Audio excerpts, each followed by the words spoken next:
Hey guys, Kamina the Koach here, looking a little puffy faced because it's early in the morning and I slept a lot. 1 second, let me turn off this heater. It's hot. It's Sunday, like January 24th or something like that, 2021. And I really slept a lot this weekend, and I think a lot of it has to do with being emotionally exhausted, because I've embarked on something that I really wasn't expecting. So what are we going to do with this video? I'm going to start off with an update about what's going on with Tanzania. I am going to talk about then I'm going to talk about, and I can't separate them. So I'm a transracial adoptee and I'm a late discovery adoptee. Both very detrimental to children. And it's really kind of amazing that I've turned out any kind of sane at all, much less to be in a position to be able to offer any kind of information to someone else. It's been really rewarding.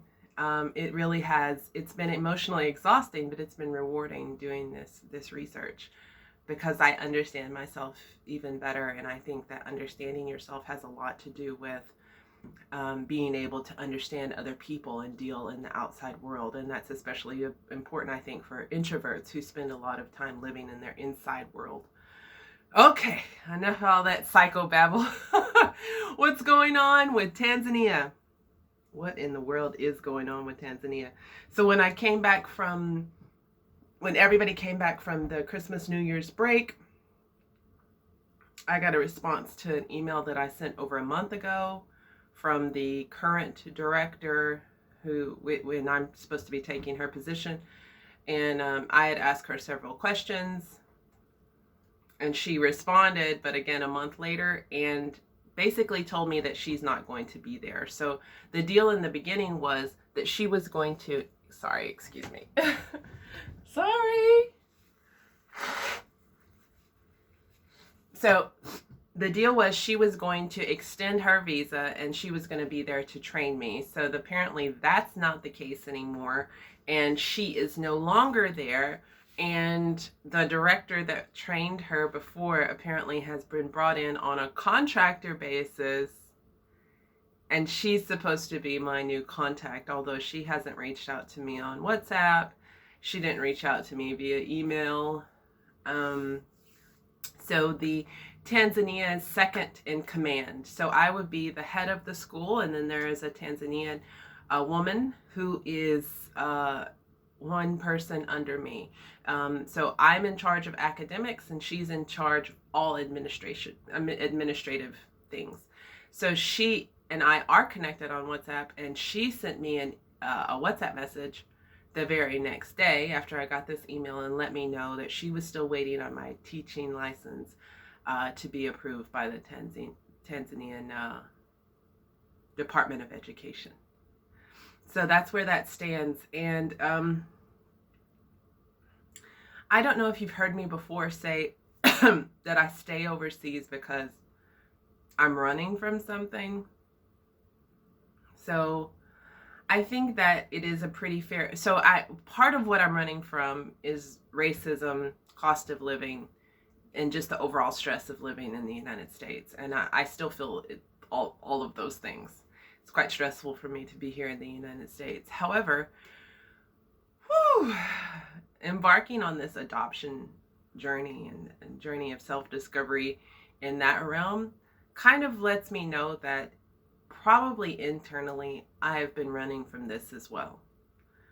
I really did believe, after I found out that I was adopted, that after briefly trying to search for my birth family, I really believed that I would never find them, and that I just had to find a place within me to accept that. I just needed to accept that I would never find them. And I've been working for 10 years just to mourn that and grieve that and put it away. But at one point while I was in Saudi Arabia, I was dabbling with the idea of doing a DNA test, because Ghana in 2020 was it I believe 2020 was the year of repatriation, when they're asking all diaspora of African diaspora, to return home.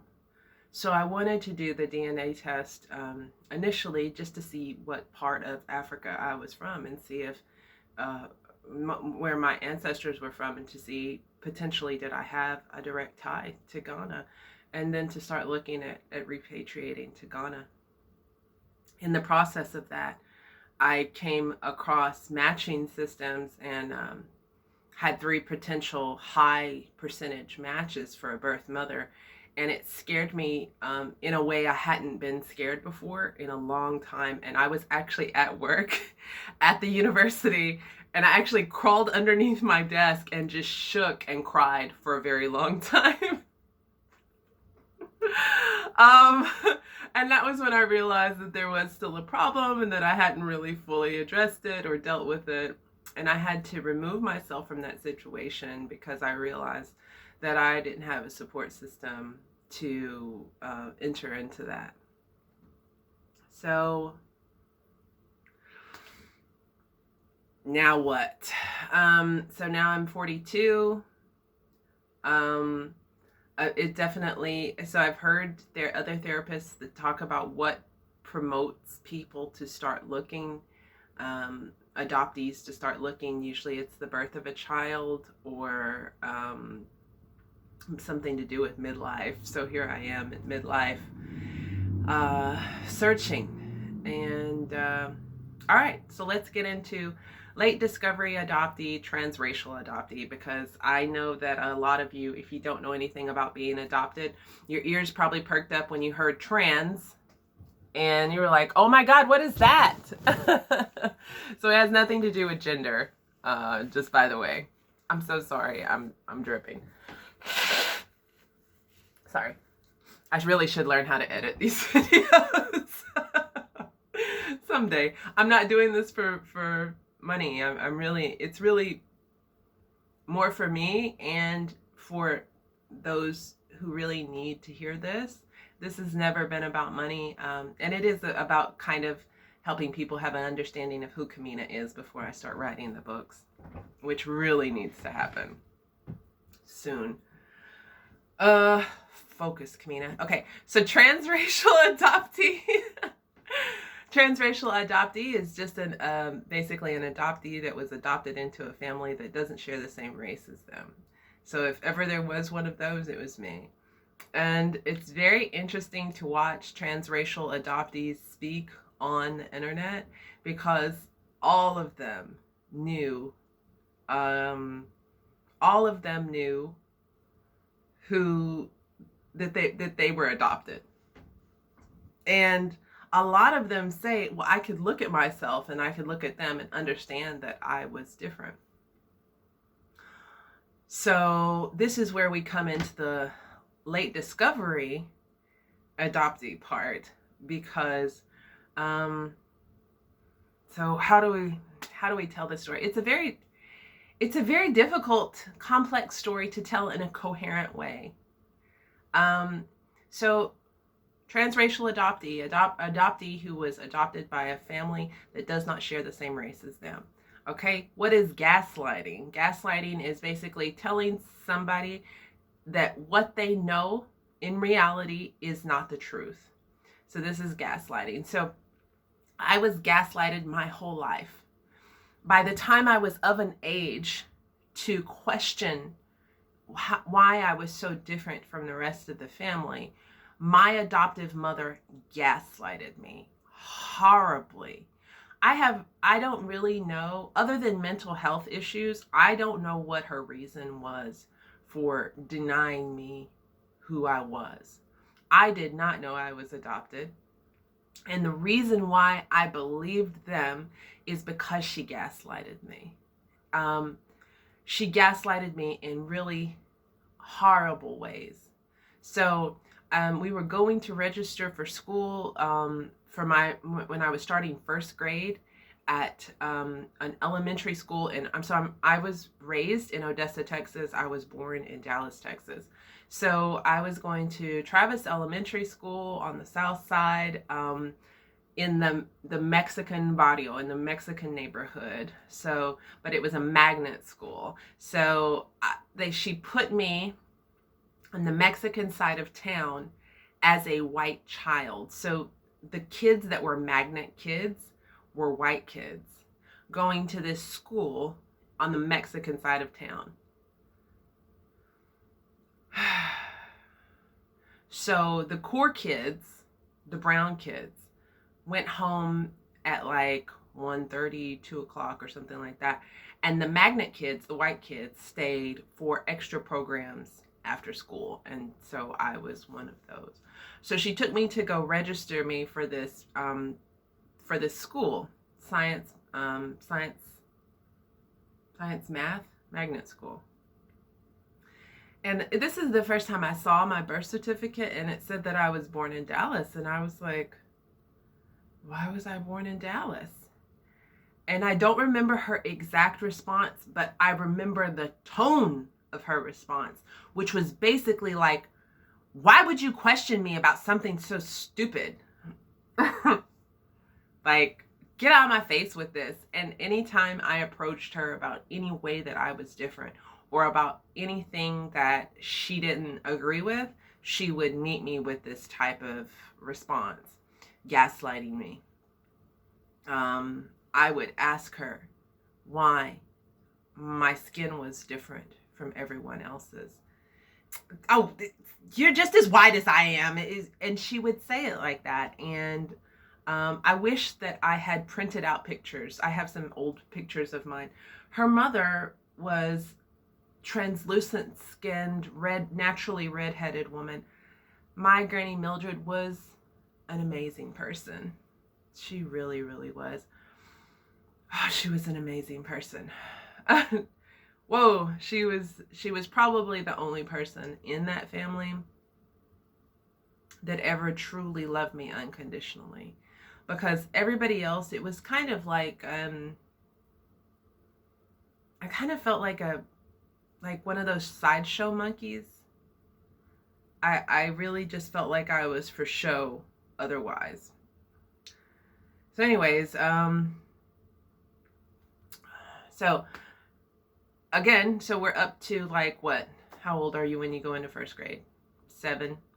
So now I'm 7 at this point. I still don't know that I'm adopted. Anytime I've heard other adoptees say these things, even when they know. But I've heard other adoptees say they make up stories. So I had to make up some kind of story about why my skin was darker than my white family. And so they kept my hair short. So it's a real mess right now. But my hair is, even though it's really soft, they're pretty tight curls. So much tighter than a white person with curly hair. And also different from, so like a redhead that has curly hair, they actually even have a coarser texture of hair. So my hair's like baby fine and really, really, really curly. So here's where we have the problem.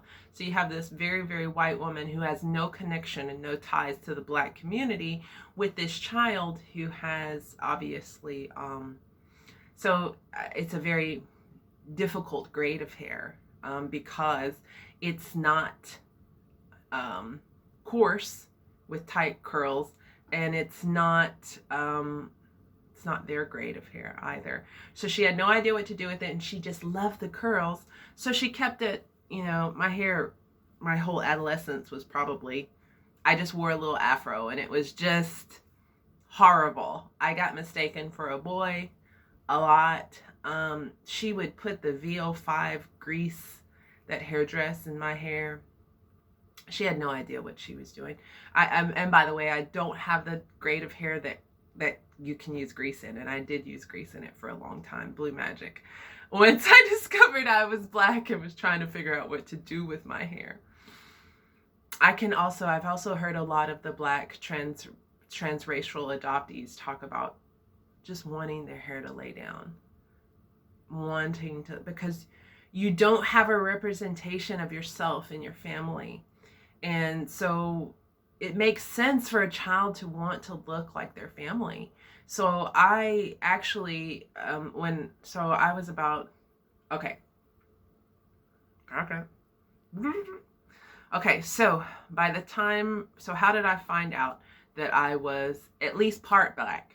So when I speak of my abuse, so I'm going to speak some of a very heavy topic right now. So if you have children watching with you right now, I would encourage you to not allow them to watch this. And so I'm going to talk about some sexual abuse and just abuse overall. So if you sensitive to triggers, that's where we're going with this. So I was maybe 13. Back up. The family that adopted me, the man and woman that adopted me, both white by the way, had a son who was 10 when they adopted me, and I thought it was just me. I thought he was angry because, you know, at 10 you're old enough to understand what's going on. So your white mother and father bring back this black baby, and I thought maybe he just had some frustration towards me. And so I was sexually molested, and I've blocked out how extensive that was.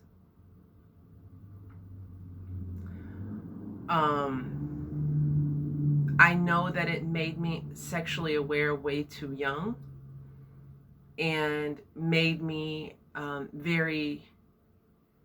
I was also, and then also very promiscuous, searching for love and connection and affection. But so there's a book called The Primal Wound, and I never really thought about the fact that, and again, I didn't find out until much later in life, but I never thought about that because I thought that my mother was my mother for so long. I didn't know. So I was not ever dealing with this issue constantly. But can you imagine the pain a newborn who has spent 9 to 10 months a part of this woman's body, to be born and ready to meet this woman, this amazing creator, and then to be taken away from her? And probably the most traumatic, and to have gone through the most traumatic experience of our lives, being born, which is pretty traumatic, and then to expect to be comforted by your creator, and to be ripped from her. So so that mixed with the sexual abuse when I was little, I think made me very, very needy. And I think that term, you know, when people say women give sex to get love and men give love to get sex, I think that was where I was. I was giving sex to have in exchange for the love and the closeness that I so desperately needed. I'm also 5'11", and I'm not really heavy, but I'm very solid. And when I was small, I was very big as well. When I was young, I was very tall and very heavy. And they quit holding me very young. I remember wanting to be picked up and then them telling me no. And I remember wanting to be cuddled a lot. And again, my adoptive mother kind of just rejecting me, pushing me away. I don't really understand why you would adopt a child in order to do that. Other than I think that she was probably suffering very deeply inside, and maybe she just subconsciously needed someone to take her pain out on. It may be that. So anyways, so sexual abuse, the primal wound of being adopted. So very promiscuous and quite heavy, and not your traditional, again, hair was only about right here, very kind of fuzzy. I didn't really know what to do with it. I just wasn't very attractive when I was an adolescent. So I lost my virginity very, very early to a much older boy. I was probably 12. He was probably 18, 17, 18. Horrible experience. And then I'd had a couple of other horrible experiences sexually, which I shouldn't have been doing. I was way too young for that. And then I met this guy. This is going to be a longer video, I can tell, so bear with me. So I met this guy, and I was 13 or 14. I think I must have been 13, and he was like 26. And so that's child abuse. But I actually have just come to a place where I recognize that that was child abuse. I actually called that a relationship. Up until I saw a documentary on a woman who kind of went through the same thing. She was molested by a man who was a coach, and she felt like she had had a relationship with him. And it actually took her going back and looking through her pictures and talking to people to understand that she had been abused as well. I really thought I was in a relationship with this guy, and my adoptive mother was actually going to sign paperwork for me to marry him at 14. So she was a party to the abuse as well, and she was so anyways, she let this man move into our house. My adoptive father came back from a hunting trip and found that she had allowed me and this grown man to move into their bedroom, and she had moved their bedroom into another bedroom, and my adoptive father flipped out. He beat her and raped her, and she moved us to a hotel. My adoptive father pressed star 69 after she had called us in the hotel, and he sent the police, and the police basically told me not to see him anymore, and they told my mother not to allow me to see him anymore, but she proceeded to allow me to sneak around to see him. So basically handing me to my abuser. In the process of this, she fell in love with him, and because he was so much older than me, he was very sure. So he was Hispanic Mexican. He was Mexican, and I say was because he's passed away. He was Mexican, and he was very aware of the fact that I was not white. So I was 13 and he was 26, 27, and he was like, babe, you're not white. I was like, I am. My birth certificate says, I said that this is where they said that I'm white and blah, blah, blah, blah, blah. He was like, no, you're not. So in the process of her sleeping with him, because she eventually fell in love with him, I fooled around on him a lot, but I mean, I was a disturbed 13-year-old child who should have been dealing with a man anyways. So because I was all over the place, to hurt me, he started sleeping with my adoptive mother, and she fell in love with him. He drained her bank accounts. Yeah, he was working her like a puppet. He was gonna, so kind of everything fell apart between my adoptive parents. They both became really bad alcoholics. My adoptive mother lost a bunch of weight, and she dyed her hair blonde, and she got contacts, so she was suddenly out in the streets whoring around. And so my dad, my adoptive father, would beat her. He would come home, find her drunk. He was angry. He would beat her. He would rape her. It was just a really nasty, messy situation. And so anyway, so in the process of my abuser sleeping with her, he kind of cornered her and asked her, what's the deal? Where did Kamina come from? And so this is the second lie. First lie is that I'm theirs. First lie, she had an affair with a black man, and her husband loved me so much that he adopted me as his child, which was still a kick in the damn stomach. So I saw a Red Table interview. So Jada Pinkett Smith and her mother and her daughter talking with a transracial adoptee. I believe her name is Natalie. And it's hard for me to understand her, because she's a 20-something, and she was very resistant until very late in life, I think, about her blackness. And it's hard for me to understand, because when I found out initially that I was half black, so mind you, at this point now, I'm thinking that my adoptive mother is my birth mother, and I don't know who my father was. She had an affair. It was a horrible blow to my identity, already very delicate identity. And having not spent any time around black people, there were only 2 black people in my elementary school that I can remember. Lacey and Tiki. Oh no, Lacey, Tiki, and one other girl. So only 3 kids that I had gone to school with that were black. And I wasn't really faced with other black kids until I went to middle school. And anyways, so it was a horrible shock to me. And it was horrible, very difficult to have thought that you're white, even though I had really hung with Mexicans because they didn't question who I was. White, now you're black. And it's very interesting. Somebody said, oh, have you seen Little White Lies? Yes, I have. And we are different in that her mother is actually her mother. So she doesn't have that primal wound. So it's a little different in that way, but still a horrible situation. And I'm glad that she's really turned out so amazing. I would love to talk with her. I think I emailed her on her website and she never reached out. But anyways. So, woo!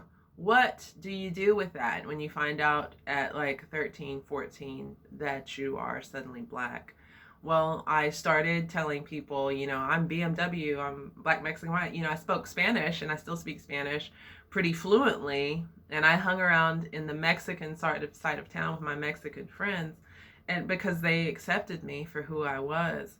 So I knew that my blood was half black and white, but, my heart was Mexican, or that's what I said. So it took me a while.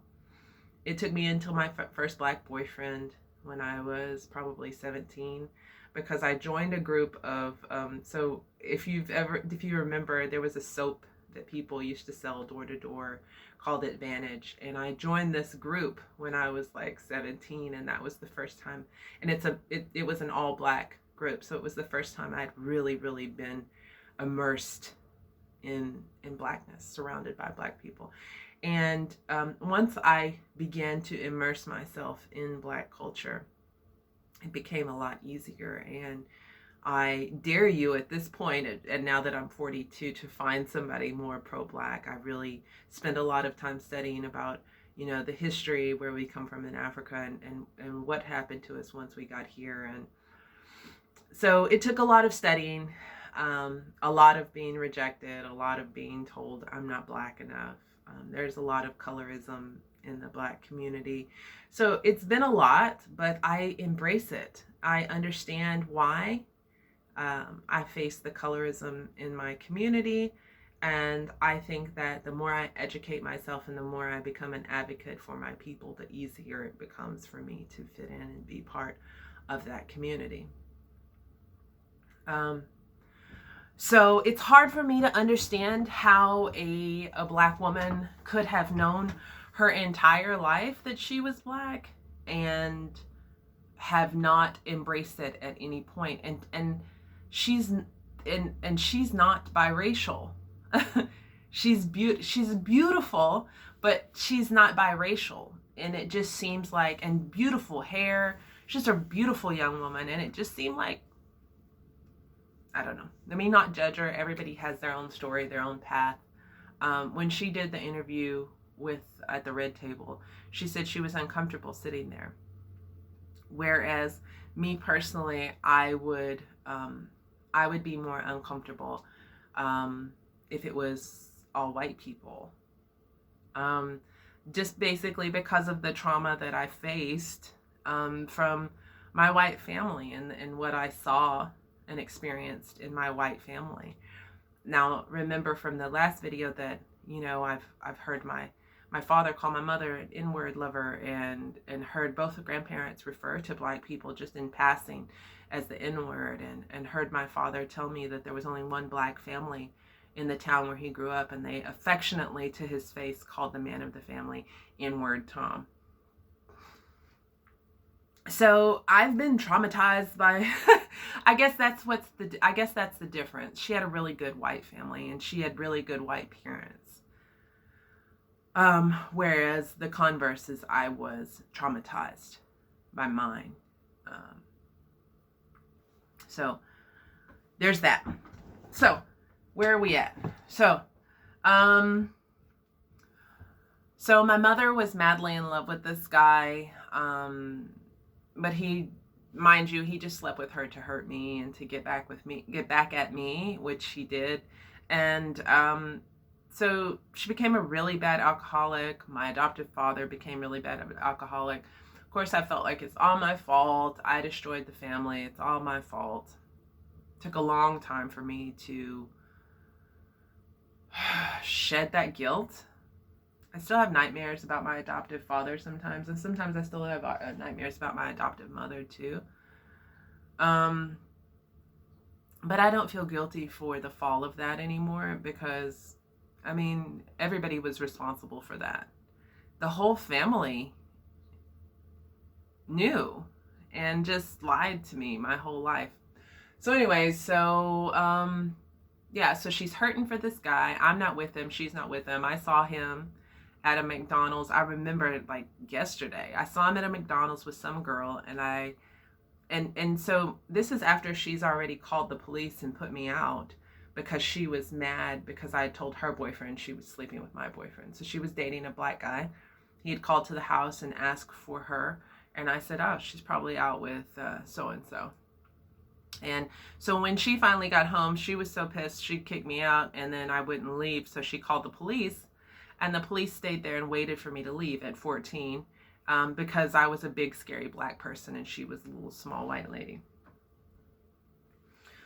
So in the midst of this, I would just come to the house and see her occasionally. I was living in the streets. I was in the barrio, in the Mexican neighborhood on the south side. And I would sleep, here and there. I would sleep at a heroin house, or at my friend's house, or on the top of a church, or in an alleyway, or at the park. And occasionally I would come by and see her. Mind you, I still believe that this is my mother. And when I had seen the guy at the McDonald's, I went to, the house, and I told her I had seen him with the girl. And she told me, at this point, she was like, she didn't care. Well, she apparently did care, and drank about a half of a gallon of vodka and tried to drive to her mother's house. In the process, she hit and killed someone. And apparently in my dad's truck, my adoptive father's truck, and spent the next 6 years, I think, hiding at my grandmother's place. And again, in the last video, I feel like she caused my grandmother to die, because my grandmother was really healthy, and she ended up developing fibroids in her lung during this time while my mother was living there with her, and died. And I think it was from the stress that my mother put on her. So she was basically running, but she wasn't running. She was just at my grandmother's house out in the countryside. And, my adopted mother would often say she didn't think the police had come because they respected, because it was a little small place out in Junction, Texas. And I had tried to go stay there for a while, and